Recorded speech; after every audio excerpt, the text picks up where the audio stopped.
audio jungle.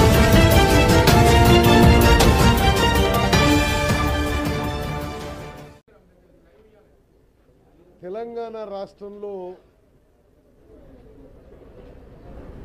రాజకీయాలని అతి నీచమైన స్థాయికి దిగజార్చిన ఘనత కేసీఆర్ గారు దక్కింది. పెద్దల సభ రాజ్యసభకి ఎన్నికల్లో కూడా నీచమైన రాజకీయాలకి టీఆర్ఎస్ పార్టీ రోజు దిగజారిన ప్రూఫ్స్ కూడా మీ అందరికి రిలీజ్ చేస్తున్నాం. ఈ రాజ్యసభ ఎన్నికల్లో ఒక గిరిజన నాయకుడు ఇప్పటి వరకు రాజ్యసభకి పోయిన వాళ్ళల్లో గిరిజనులు ఎవరు లేని ఉద్దేశంతో కాంగ్రెస్ పార్టీ బలరాం నాయక్ని క్యాండిడేట్గా పెట్టింది.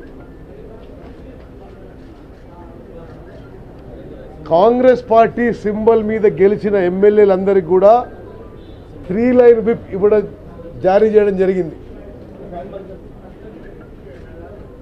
ఆ విప్పుని వాళ్ళకి చేతికి ఇవ్వడం కానీ వాళ్ళ ఇంటికి అతికియడం కానీ ఫోటోగ్రాఫ్స్తో ఆధారాలు తీసుకోవడం జరిగింది.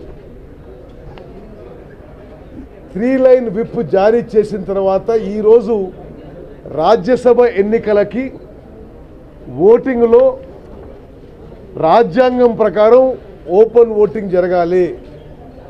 ఓటు ఆథరైజ్డ్ ఏజెంట్కి చూపియాలి.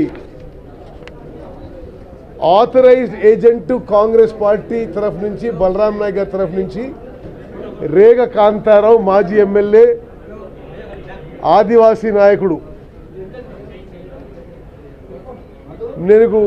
నేను చెప్పబోతున్న పేర్లు ఎమ్మెల్యేలు, కాంగ్రెస్ పార్టీ ఎమ్మెల్యేలు 3 లైన్ విప్పు తీసుకొని టీఆర్ఎస్ పార్టీకి ఓటు వేసిండ్రు. Kale Yadaiah, Chittem Rammohan Reddy, N Bhaskar Rao, DS Redya Naik, Koram Kanakaiah, Puvvada Ajay Kumar, G Vittal Reddy. ఈ కాంగ్రెస్ ఎమ్మెల్యేలు కాంగ్రెస్ విప్కి 3 లైన్ విప్కి వ్యతిరేకంగా టీఆర్ఎస్ పార్టీ అభ్యర్థులు ఓటు వేయడం జరిగింది. మేము కాంగ్రెస్ పార్టీగా ఇక్కడున్న చీఫ్ ఎలక్టరల్ ఆఫీసర్కి, రిటర్నింగ్ ఆఫీసర్కి, ఎలక్షన్ కమిషన్కి ఆ ఆథరైజ్డ్ ఏజెంట్ కాంతారావు ద్వారానే కంప్లైంట్ పెట్టడం జరిగింది. అంటే ఆ కాంతారావుకి నాకే ఓటు చూపెట్టిర్రు, ఈ కాంగ్రెస్ ఎమ్మెల్యేలు టీఆర్ఎస్కి ఓటు వేసిన విషయం ఆయన స్టేట్మెంట్ ఇస్తూ ఈ కంప్లైంట్ని ఎలక్షన్ కమిషన్కి సంబంధించి, రిటర్నింగ్ ఆఫ్ సంబంధించి అందరికీ ఇవ్వడం జరిగింది.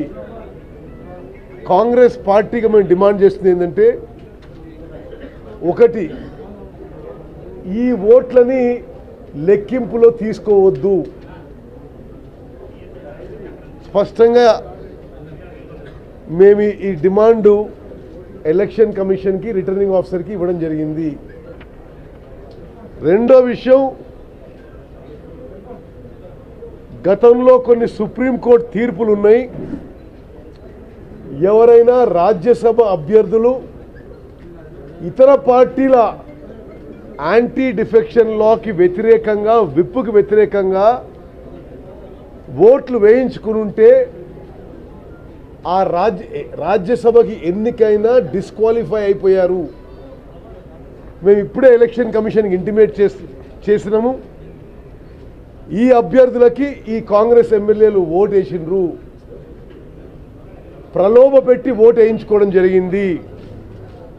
వాళ్ళ రాజ్యసభకి అభ్యర్థత్వం కూడా candidature also null and wide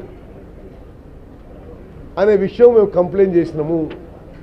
అదేవిధంగా లీడర్ ఆఫ్ అపోజిషన్ జానారెడ్డి గారి ద్వారా ఈ పార్టీ విప్ వయలేషన్ విషయం మేము స్పీకర్కి కూడా లెటర్ అందజేసినాము. ఈ ఎమ్మెల్యేల సభ్యత్వం రద్దు చేయాలని. గవర్నర్ ప్రసంగంలో కాంగ్రెస్ సభ్యుల ప్రవర్తన విషయంలో ఇదే స్పీకర్ గారు గౌరవనీయులు చారి గారు బాధాకరం దుర్మార్గం అనే పదజాలం వాడిండు. మరి నిన్న భాస్కర్ రావు హౌస్లోనే ఆన్ రికార్డు నేను కాంగ్రెస్ పార్టీ నుంచి టీఆర్ఎస్కి వచ్చిన కాబట్టి నన్ను అధికారులు చిన్న చూపు చూసి అన్నప్పుడు మరి గౌరవనీయులు స్పీకర్ గారికి మరి బాధ ఎందుకు కలగలేదు? 4 ఏళ్ళు పెండింగ్ ఉంది డిస్క్వాలిఫికేషన్ ఆర్డర్. అదేవిధంగా మరి మీకు సభా సాంప్రదాయాల పట్ల తెలంగాణ ప్రజల గౌరవం ఉంటే మీకు అంత బాధ కలిగింది, అంత దుర్మార్గం అనిపించింది. స్పీకర్ గారు ఈరోజు లిఖితపూర్వకంగా మేము ఈ ఎమ్మెల్యేలు విప్ వాయిలేట్ చేసి ఓటు చూపెట్టి టీఆర్ఎస్ పార్టీకి వేసిండ్రు. ఒక రాజ్యాంగ పదవిని దిగజార్చకుండా స్పీకర్ గారు ఇది ప్రూఫ్తో సబ్మిట్ చేసినాము, ఇమ్మీడియట్గా డిస్క్వాలిఫై చేయాలని డిమాండ్ చేస్తున్నాము. ఇంకో విషయం మేము మీడియా ద్వారా తెలంగాణ సమాజానికి తెలియజేసుకున్నాం. బలరాం నాయక్ గారు ఒక గిరిజన అభ్యర్థిగా ఈ కంప్లైంట్ని ఎలక్షన్ కమిషన్ అధికారులకి, రిటర్నింగ్ ఆఫీసర్గా ఉన్న అసెంబ్లీ సెక్రటరీ నరసింహాచారికి ఇవ్వడం జరిగింది. యథాతథంగా నువ్వు అక్నాలెడ్జ్మెంట్ ఇవ్వు అని నరసింహాచారి గారు అడిగితే ఈయన బయటికి పోయి ఫోన్లో బలరాం నాయక్ గారు చూస్తుండగానే ముఖ్యమంత్రికో స్పీకర్కి ఫోన్ చేసి వాళ్ళ ఆదేశాలు తీసుకొని ఇచ్చిన కంప్లైంట్కి, క్యాండిడేట్గా ఇచ్చిన కంప్లైంట్కి అక్నాలెడ్జ్మెంట్ ఇవ్వడానికి నిరాకరించిండు. అంటే ఎంత దిగజారి ప్రవర్తిస్తున్నారో గుర్తుపెట్టుకోవాలి. ఇది తెలంగాణ సమాజంలో ప్రతి ఒక్కరిని అగౌరవపరిచినట్టే, అవమానపరిచినట్టే. బలరాం నాయక్ గారు స్వయంగా అసెంబ్లీ సెక్రటరీ నరసింహాచారి గారు ఎవరైతే ఈ ఎలక్షన్లకు రిటర్నింగ్ ఆఫీసర్గా ఉన్నాడో ఆయన దగ్గరకు పోయి ఇది నా కంప్లైంటు, నేను క్యాండిడేట్ని, యాజ్ ఎ క్యాండిడేట్ వీళ్ళు నా ఓటర్లు, వీళ్ళకి 3 లైన్ విప్పించినావు, వీళ్ళు ఇది మీరు యాక్షన్ తీసుకోవాలి, నాకు అక్నాలెడ్జ్మెంట్ ఇవ్వాలని అడిగితే మరి ఆయన ఆ హాల్ బయటికి పోయి ముఖ్యమంత్రికో స్పీకర్కో ఫోన్ చేసి నేను తీసుకుంటా కానీ అక్నాలెడ్జ్మెంట్ ఇయ్య అంటున్నాడు ఆయన.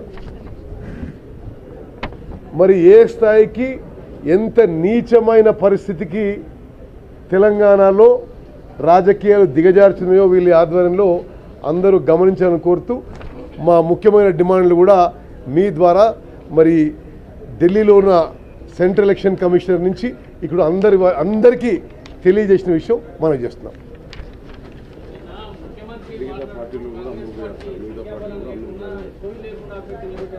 సిగ్గు లేదా ముఖ్యమంత్రికి? ఆయనకు ఎంతమంది ఎమ్మెల్యేలు గెలిచిండ్రు? 60 ఎమ్మెల్యేలు గెలిస్తే 3 క్యాండిడేట్లు పెట్టిండు ఆయన. అసలు ఈ పదవిలో ఉన్న శాసనసభలో అట్లా మాట్లాడడం తగదు, అది విషయం. ఒక అభ్యర్థి గెలవాలంటే 30 మంది కావాలి, వాళ్ళు గెలిచింది 62 మంది. అంటే 2 అభ్యర్థులు మాత్రం గెలిచే అవకాశం ఉన్నది. ముఖ్యమంత్రి ఆయనకే సోయినట్టు అంటే కేసీఆర్ శాసన వ్యవస్థను ఎట్లా దిగదారుస్తుందో తెలుస్తుంది. ఏంటండి వీడియో నచ్చిందా? అయితే ఓ లైక్ వేసుకోండి, లేదంటే ఓ కామెంట్ చేయండి. ఎప్పటికప్పుడు మా వీడియోస్ చూడాలంటే సబ్స్క్రైబ్ చేసుకోండి.